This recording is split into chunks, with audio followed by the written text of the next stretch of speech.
Good afternoon, ma'am. Good afternoon, students. Good afternoon to one and all. Can you hear me? Students, can you hear me?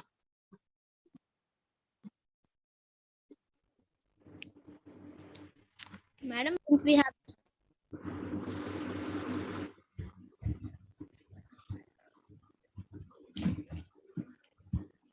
hello.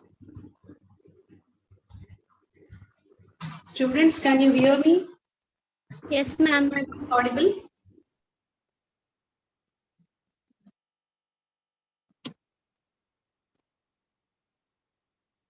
Divya Jyoti, Yes, ma'am. hear me?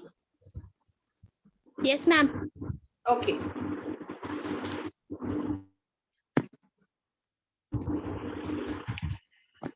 So let's start the session today. In today's class, we will know about initially the writer Felix Web. We have 4 more poems to go, and then we will sort out one after the other. We'll look into it one after the other. Yeah. Okay. Felix Web is a Canadian writer. She is a poet and also a radio broadcaster. The Canadian Encyclopedia describes her work as something that is beautifully crafted, formal in its energies, and also is humane in its concern. So Felix Web talks about humane things, humane being a human being. So the qualities of those people who have that humanity in them. So these will be the themes of the works of Felix Web. Webb's first solo collection of poems, which is titled Even Your Right Eye, was published in the year 1956. After this, she wrote The Sea is Also a Garden.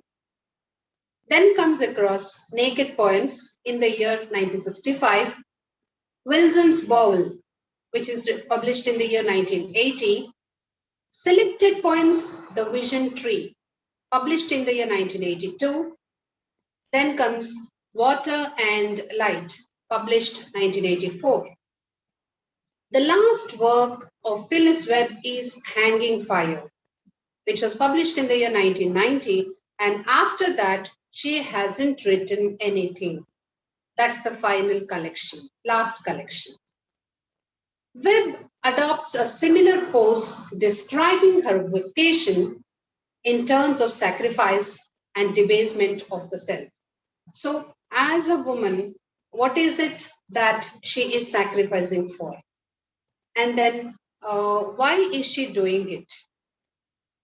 Felix Webb's answers to this aging, morality, such words, like aging, morality, or why all these words are applicable more to women.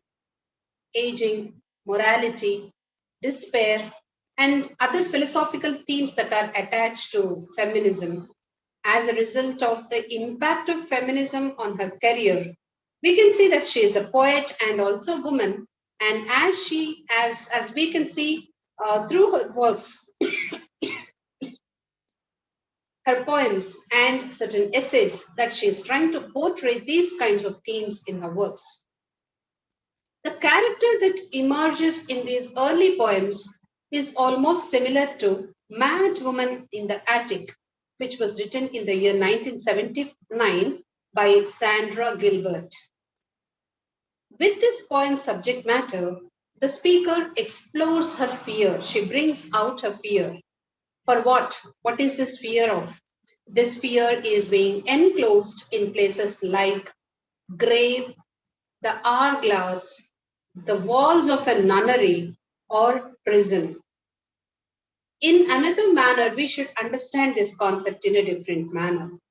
Woman is confined, or we can say a woman has several restrictions. So it appears to us as if a woman is in a prison. A woman is enclosed in a grave or in an hourglass or the walls of a nunnery. Nunnery is a place where the nuns live. Nuns. They remain spinsters. They don't get married. They live only for providing service to the people, or service to God. So such is the life of the people in the nunneries. So these kinds of themes are attributed in case of feminism. As she is, as the writer is a woman and also a poet, she brings out these kinds of themes in her works. Most importantly, for any female reader, the reader tries to explore the fear, especially in case of a woman, in case the reader is a woman. She tries to bring about the fear of being enclosed in something like a wheel also. What is a wheel? Wheel is something like, a transparent coverage, that cloth that is generally used to cover the face of any woman, especially, the thin filaments. Even today, certain places of Rajasthan, in India too. So we can see that there's a sort of thin filament or it's thin cloth that is being used to cover the face of a woman. So all these are, part of a woman's life. Therefore, the writer is telling us, the poet is telling us that a woman is exploring her fear. Here, the reader, we can say that we are also readers anyhow. So we as reader are trying to explore the fear for being enclosed in something called wheel. This wheel grants her only one freedom. This wheel or the thin cloth that is covering the face of the woman is giving only one freedom. What is that? The ability to observe while remaining impenetrable and shielded from unwanted attention. Those people who want to see her, taunt her, mock her, from those people, she can have a protection. And people cannot see her easily. This is the only freedom that she can get in case a veil is used to cover the face of a woman. In the end, it gives her an opportunity to play a submissive role. She's submissive. She's portrayed as a submissive character, subversive character. And the wheel is a very strong metaphor in the later poems that are composed by Web. In other works also, Felix Web uses this wheel or the transparent cloth that is used to cover the face of a woman as one of the major metaphors, one of the important metaphors in other poems as well. Generally, this poem, the one which we are seeing, in the beginning, she feels that she is okay with that cloth or else the wheel. She's having a privileged position. She's having a privileged position. She's enjoying that privileged position as an important woman in the family. And then, as an assistant in the male poetry cult, the time passes anyhow, and she grows incessantly, increasingly restless. She is no longer able to keep the face of completeness in public while being a broken person inside. Why should she act? Is there any necessity for her to act? Look at this. For the others, or else you can say for other family members, she should cover her face. There should be dignity, anyhow, in doing it. And then, whether she likes or not, she has to use that wheel. In the beginning, she is okay with it. And then, every male writer tries to use the topic of feminism, aspects related to feminism in the poetry culture. The time passes and she grows incessantly restless. She is unable to act in a different way outside, while it is something like, broken person inside. Webb is contrasting the appearances with reality several times in the passages. She tries to bring out the truth that it is a thick veiled under the thick layer of deception. It may cover only the face, the veil may cover only the face, but what about her heart? What about her feelings? It is something that there is a gulf between desire and the reality. And this gulf, or else the way, or else some gap in between this reality and the desire is immense. It is vast.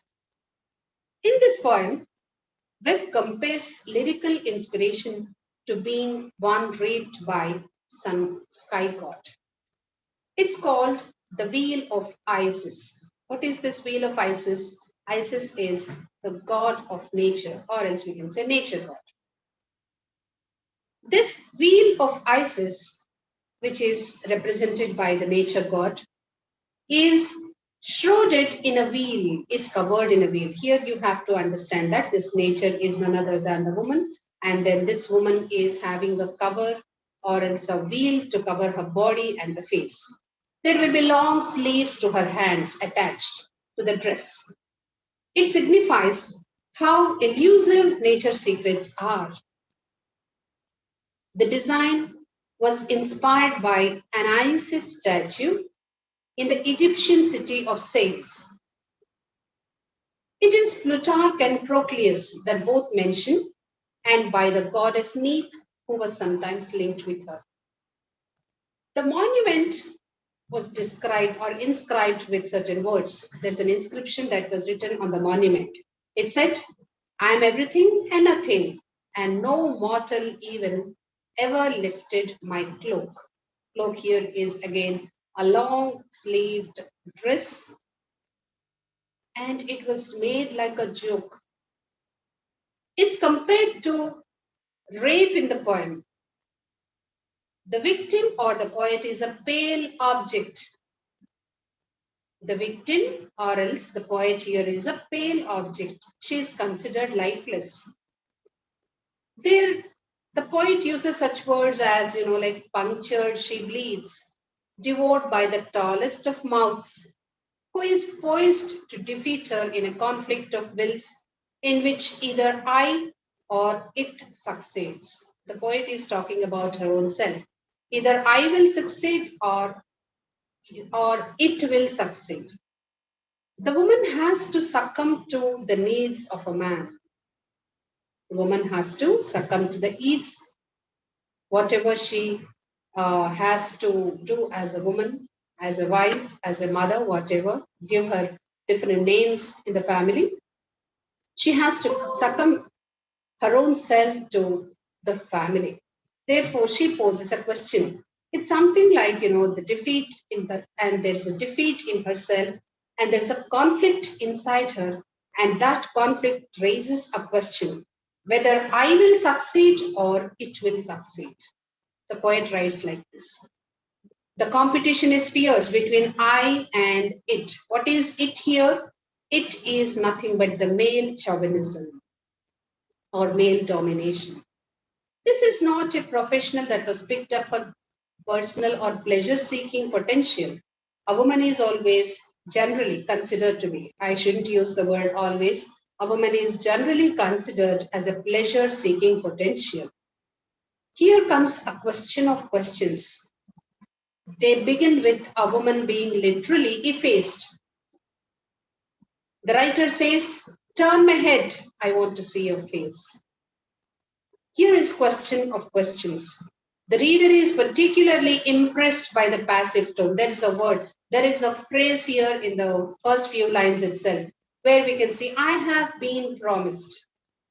I have been promised. Somebody promised this woman. The lack of choice, the sensation of impotence, the surrender, the conclusion, everything, and including that the poetry is also a type of punishment, with the woman being confined to a nunnery as the result of her efforts. If a woman writes poetry, it wouldn't be continuing for a long time because of the male domination that takes place in this society. We can notice gender discrimination in the poem.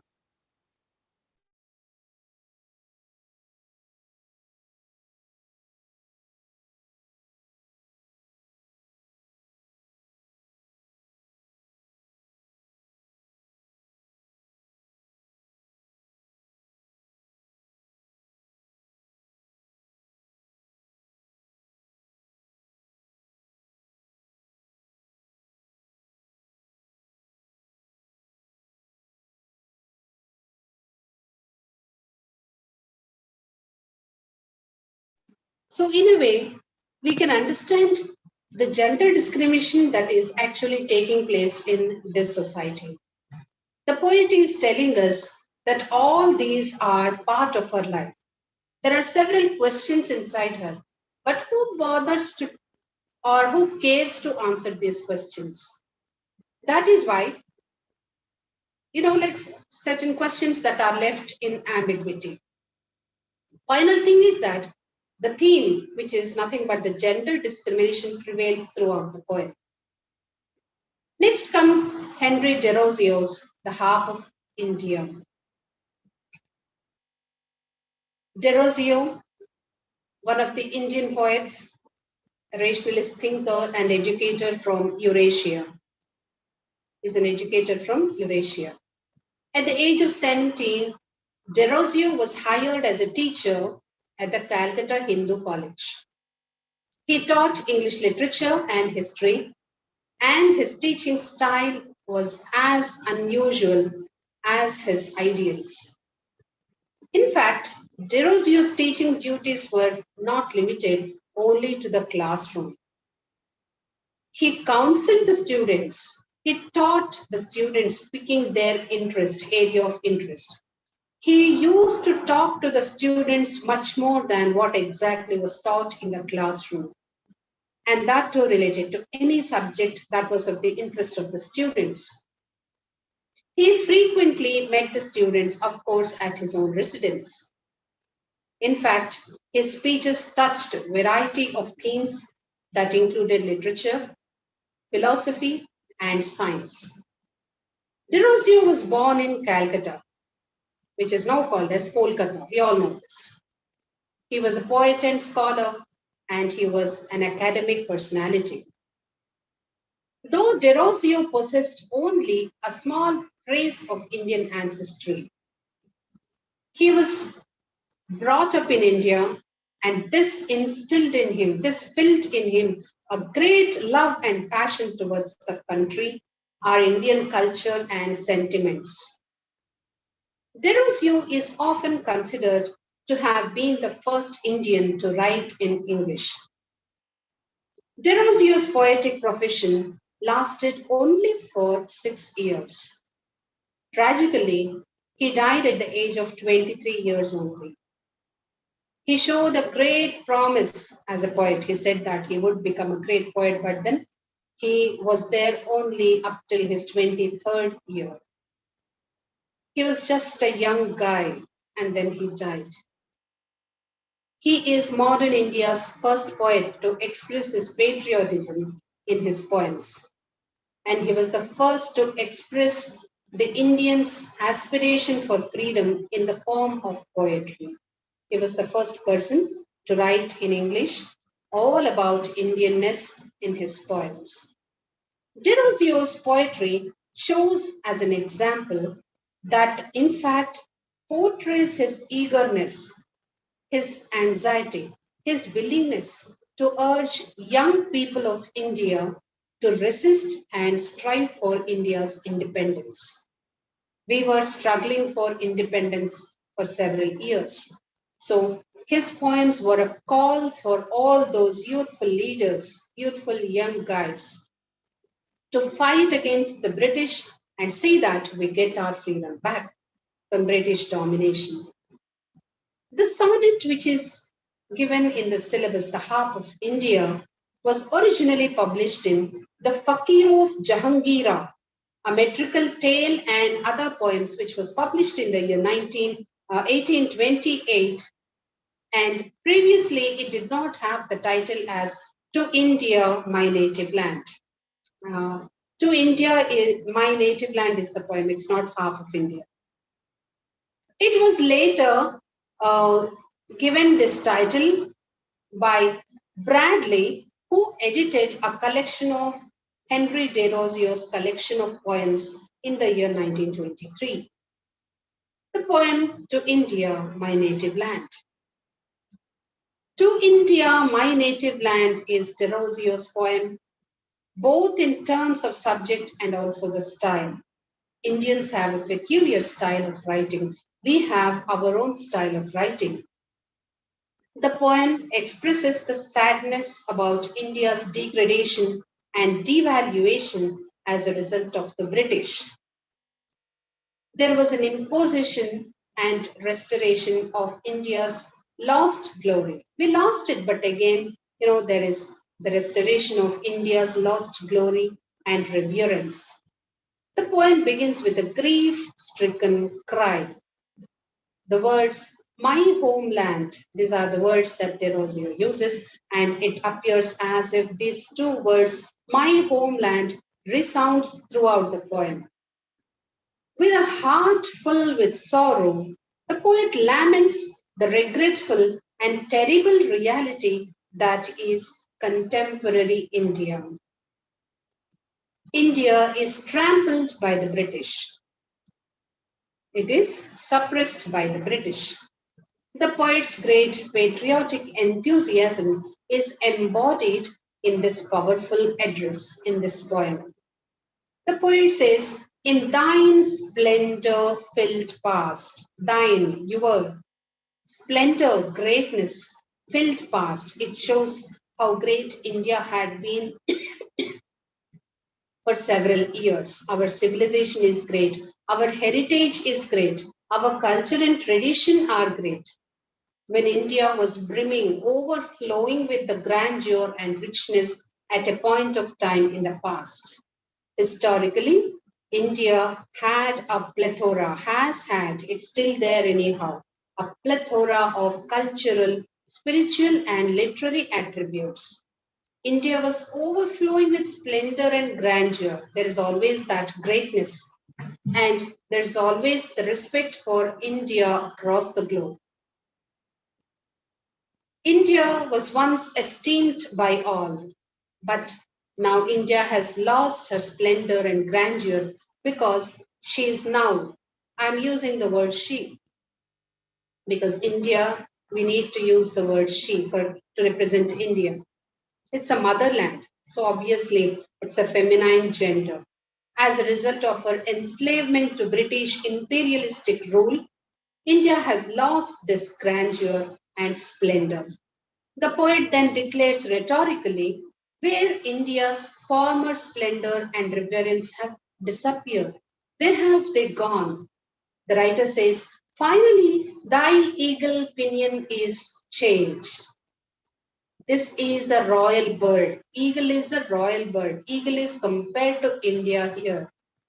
And pinion is nothing else but, the chained wings. Its wings are in chain. I mean to say, they're restricted. The writer is telling us that this restriction is nothing else but the British rule, and eagle stands for India as a whole. Eagle is considered to be one of the greatest of the birds. It's a royal bird. It's considered to be a royal bird.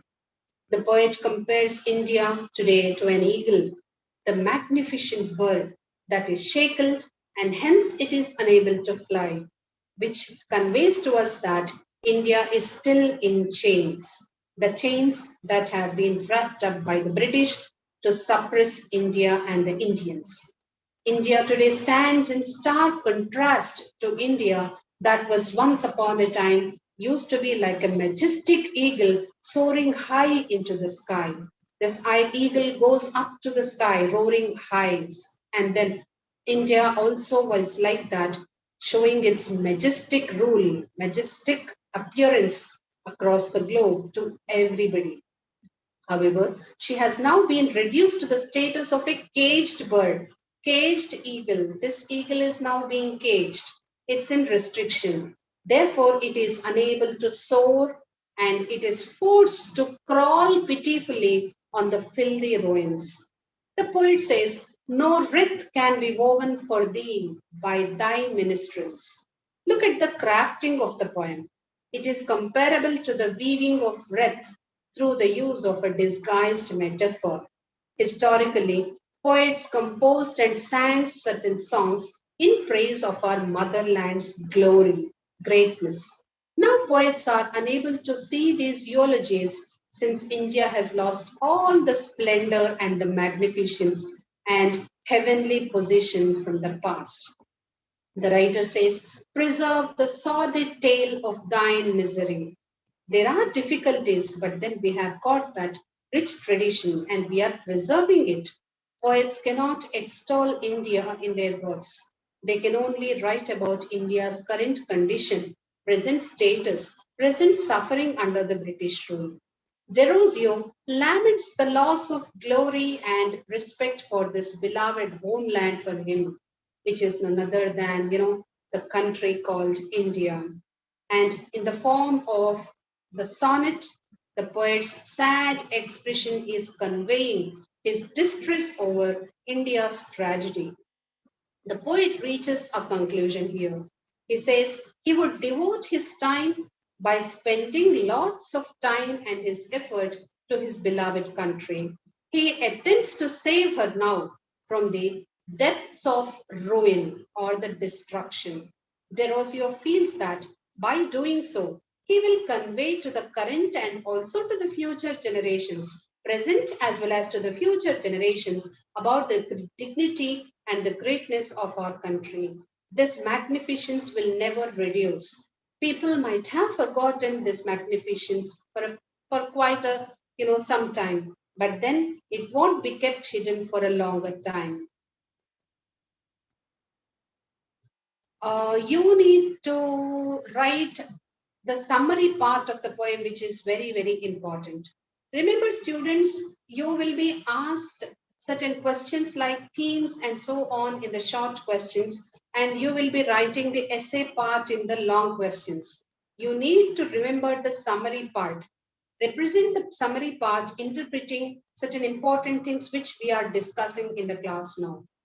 Now, after this class, I'll tell you, taking certain time. If you have any doubts, you can ask me in the conversation because today's will be the last class.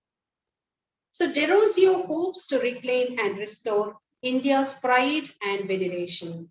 All his global poems, all his glorious poems are globally acknowledged. They are a call to the young Indians to rebel against this British domination. India is in a very destitute condition and she preserves, as I told you, she has got all that dignity and majestic character stored inside her. And we are not supposed to forget about it. We need to recollect them, remember, and then teach to the next generations, not only to the present generation. So India is compared here to also a shipwreck by the poet. Shipwreck, the ship which is caught in a storm. Here, the driver, he just jumps into the water, into the sea, in search of precious gems in a shipwreck. And he tries to capture those lost gems. Here, the poet is telling that India has got all its past heritage. They are saved in the sea depth. So here, the driver is none other than we all are drivers. We need to drive our country to the forefront. And such people like us, we can write poems, we can inspire anybody with our talk, we can tell to our next generations, not only to the present generations, all about India's greatness and its rich heritage and culture. These are priceless sentiments. He says, my besieged country. Look at those words, those phrases. The poet exhibits his unselfish patriotism by stating that he does not want any worldly benefits. He does not want any material benefits.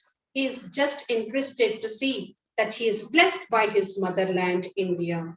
The poet is very, very successful in showing his patriotism towards his motherland. And he repeats the same point again and again that India has got its rich heritage. It is magnificent. It is glory.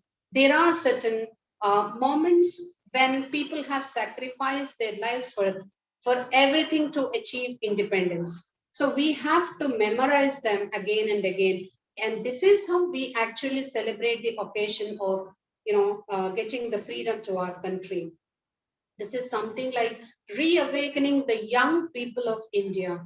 The country's youth must recognize the modern imperatives, what is demanded now, what is actually to do now. This poem is actually something that is applicable for all the ages of all the times. We need not only look into the past when Derozio wrote this poem. We are also there, like I am doing my duty of teaching you that India has had this past glory. I'm talking to you, discussing with you about all these things. You can also do the same to your, the next coming up generations, and work for all the classes as a whole, not one. It provides the energy to bring about social reality and equality.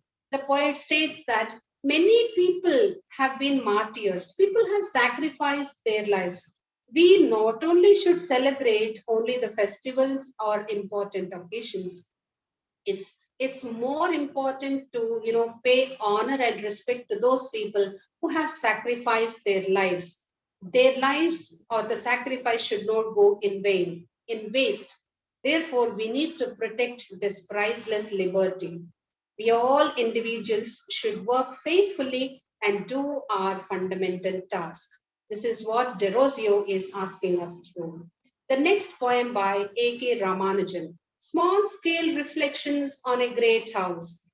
A wonderful phrase that shows the importance also of homeland and about our house. A.K. Ramanujan was a poet and a translator, and he was a linguist, especially in the folklore subject he was specialized in. He was born in 1929 in Mysore, Karnataka. He began his professional life in his career as an English lecturer, and he worked in several colleges in South India.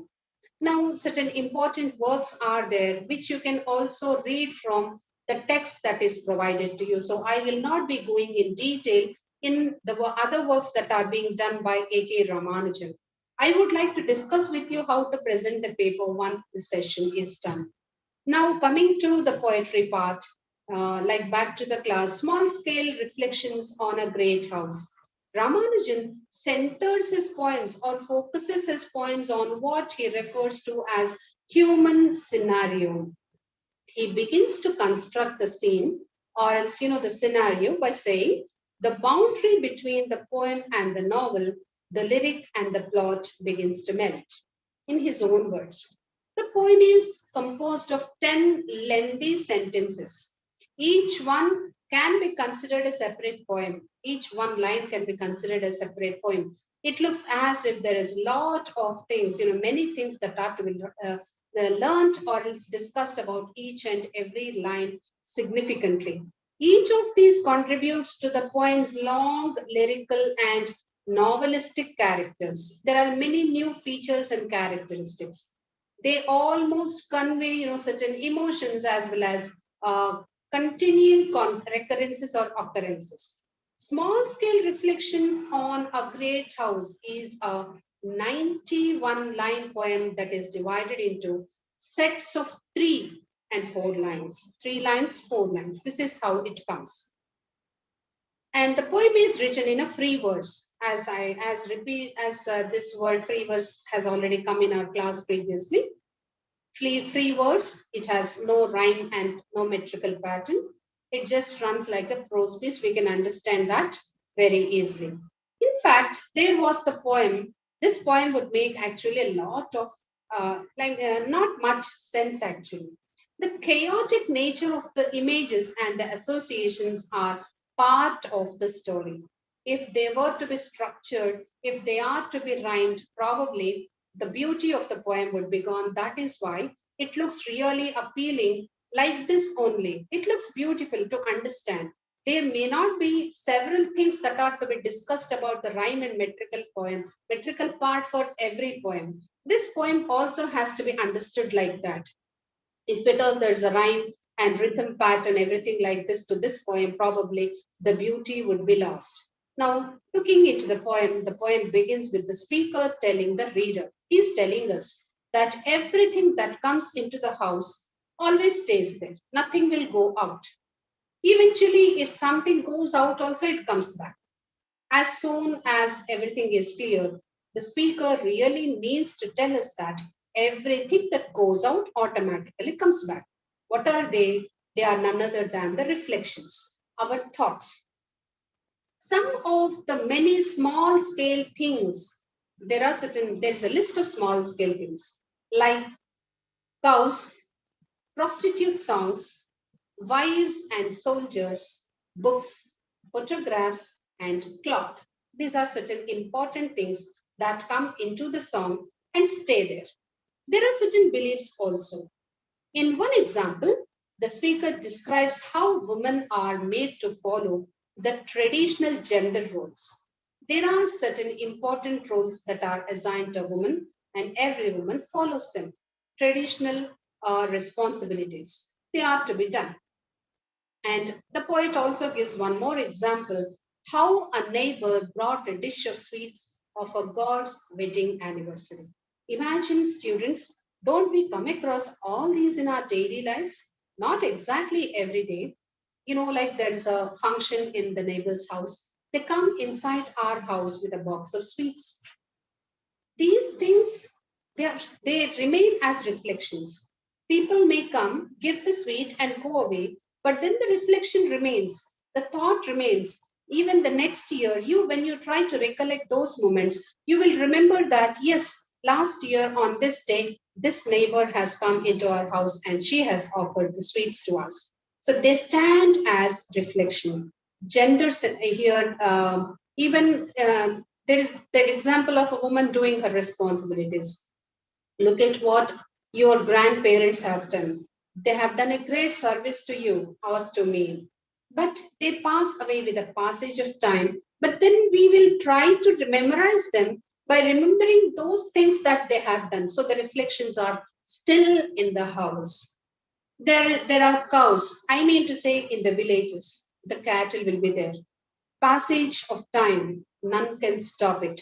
But then there will be reflections. Probably the cows may die after a time, but then there will be reflections of the cows that used to exist sometime in the past. Towards the end of the poem, the examples take a darker turn. The speaker starts to talk about war and men in the family. These people have gone off to fight.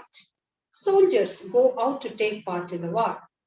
And then the example of the poet, for example of this poet Ramanujan, who talks about one particular man. It's not only about one man. Those people who go to Sahara, that is desert, gnawed by desert foxes, and then he comes back. He comes back with a depressing thing. But some people who must have lost their lives in the war, and the second man, the speaker mentions that came back in body alone. What does this symbolify? What does this tell us? That a man goes to the war, he does his duty, the body comes home. So look at this. There are again reflections here. The body has no life. Here, the people who have lost him remember his deeds again and again. He must have taken part in the war. In the deserts itself, he must have lost his life, or else in the war, wherever it took place. But the body comes home, trying to bring about all those memories that the people of this house have spent with him. Towards the end of the poem, and then he also, the writer also talks to us or describes to us that this soldier had died while fighting and he had a very tough time coming back to the house. He knew that he wouldn't be able to come back to home safe. He knew that despite the distance, he did come home. There is a distance between the battlefield and the home. Long distance is there. He comes home, but only the difference is that while he went out of the house, he was in a normal human body form. While he came back, he was a dead body. That is the only thing. But then the reflections remain all the time in that house. Nothing is meaningless in a family. Everything counts. Our people, memories, animals, birds.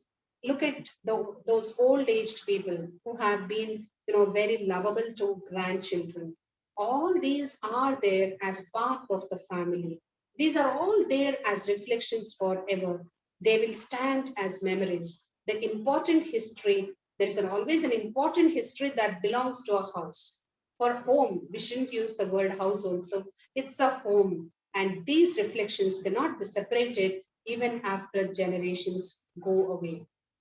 One of the most obvious techniques in this poem, small scale reflections on a great house, is alliteration. The poet uses alliteration several times. And then there is one more technique called enjambment. Enjambment is that technique when the line is cut off and then it continues with the next, in the very next line of the next stanza. It forces a reader down the next line and the next and the next. This is how it continues. It shows that reflections do not have a stop in our life, they go on continuing. One is forced to move forward in order to comfortably have a resolved life. Examples are there in the poem that exist throughout the poem, such as the end of line 9. In these lines, there is the captivating of the past time into memory. We have neighbors, we have dishes, we have servants, we have photographs. There are certain other words that are related to phonography. Many things are there. There are living things like the family members. There are non-living things like all these, like things, tables, chairs, certain photographs, and all this. There are sows, there are cows, there are sons and daughters-in-law, there are grandchildren. All these are part of life. The poet ironically comments on the fact that if something goes out, they come back to the house again. In what form? As the part of reflections. The letters return to the house, which are redirected for many times to the wrong addresses. We also know this, we also experience this. Even the ideas like rumors come back and stay in the house like tragedies. Don't we have this in common? Don't you think like we make rumors? Yes, but then they go out, we talk like this, they go out and then they come back again. So these are all part of small scale reflections. They do stay with us forever. Daughters are married, they are sent to their in-laws house, but after that, do we forget them? No, we remember them. And then after a certain time also we still recollect that, yes, in a certain period of time, during this period I have performed my daughter's marriage or my son's marriage. All these go out of the town, out of the house. The people may go out of the house, but then the reflections do not. The image that house is sustaining and prevail or and saving all these moments of happiness and sadness forever will be there. There is darkness at the end, where the poet mentions that all these are part of life, sadness as well as happiness. Both are the reflections in a great house. That is why a house, our home, is a great place which stores all these things for generations together. Don't your parents talk about their in laws, how they have treated them? How, I mean to say, there might be both good and bad times. There might have been tough times too, but they don't forget them. They might even discuss with you. So today you are discussing about all those things with your parents. So that means in the great house where you have been living today, the reflections of the past are still there in continuation today. So this is what the poet is trying to tell us. The last poem for the day, Eve to her daughters. Now, Judith Wright, the writer of this poem, was an Australian poet born in New South Wales in the year 1915. Moving ahead, I would not like to discuss about the writers, the works of this poet, because we have them in our collection of the material. Certain important, I'll just discuss with two important works. One is Woman to Man and the Moving Image. These two are to be remembered when you're writing in the exam. So coming to this poem, this is a very short one, of course. It gives a very short, we have a lot to discuss about feminism, but then we need to understand in brief with a shortage of time, and you need to interpret the answer in several number of ways in order to write the answer. The poem Eve to her daughters contemporizes the account of Adam and Eve that have been discussed in the book of Genesis. You all know who Adam and Eve are. Eve has given her message to daughters, and that is unequivocal. They should not repeat the error that women have been doing all this for centuries. Following men blindly, whatever the man says, women have to do this. So this has been in continuation. And The writer's intention is to tell us that women have to stop doing all these that actually men demand them to do. Frequently, there is always the usage of the words like sacrifice, loss of individuality, loss of dignity, and these become the regular themes of the poem Eve. What is that? Eve on her daughter's Eve to her daughter's. What is this? Eve to her daughters. So, what is the poet actually talking about?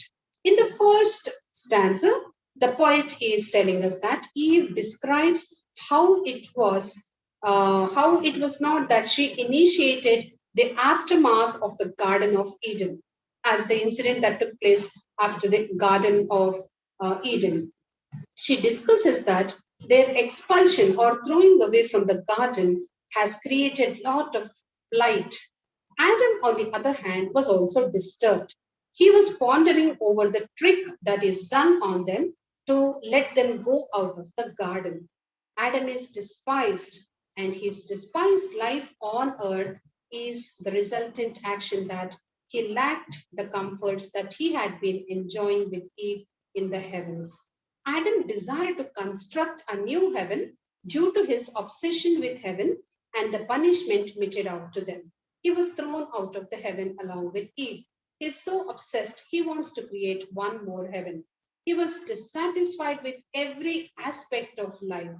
He says nothing beyond Eden was flawless. He strongly believed in this. As a result, Adam desired to create one more new Eden, complete with modern conveniences. There would be domestic animals, there would be mechanical harvesters, there will be combustion engines, there will be escalators, there will be refrigerators, there will be gramophone recorder, and all the modern means of communication. All this will be there in the new creation of Adam. This is what he says. He became machine like in the process of developing all these things. He feels that these are important for pleasant life.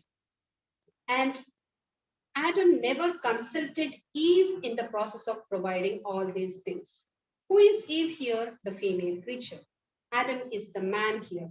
He never discussed with Eve, is this really important? Do we need to have it? And the woman is obliged to follow what man says. Eve, the woman, was never given a chance or opportunity to take a lead in the house. She is only remaining as the center of things.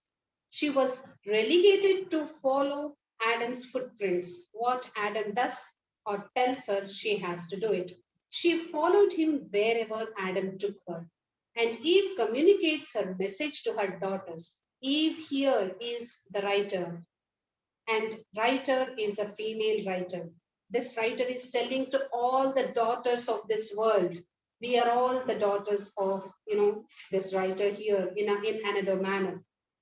She emphasizes to them that the moment male or else the man thinks for themselves, men think for themselves, we need to put our mind and think what is that we are doing. She is apprehensive in nature. Woman is apprehensive in nature. She is, like she doesn't think about her own self. She is supposed to inherit character flaws. The intricate narrative is intended to explain that nothing exists except for character flaws. Adam would not accept it because he has transformed himself into a God who is without flaws, which indirectly is telling us that man never does mistakes, whereas it is only a woman who does the mistakes. With a satirical tone and tenor, Judith Wright delineates patriarchal hegemony. This is what is called patriarchal discrimination. In other sense, what man says, generations together, grandfather and then father, then the son and then the grandson, all these people are, they are the orders, they are the people who give orders, they are the men without flaws, they are the people without flaws, and then a woman is supposed to face this patriarchal hegemony. This is what Judith Wright highlights highlights about the importance of all women by resisting this hegemony. We have to stop it, and we have to stop it in all the spheres of human development, human involvement. Additionally, the poem emphasizes the conflict between female sensual intuition and male mechanical rationality. This is a rational field. We all are, equal before God. We are all the creatures created by God, Adam and Eve, beginning from there.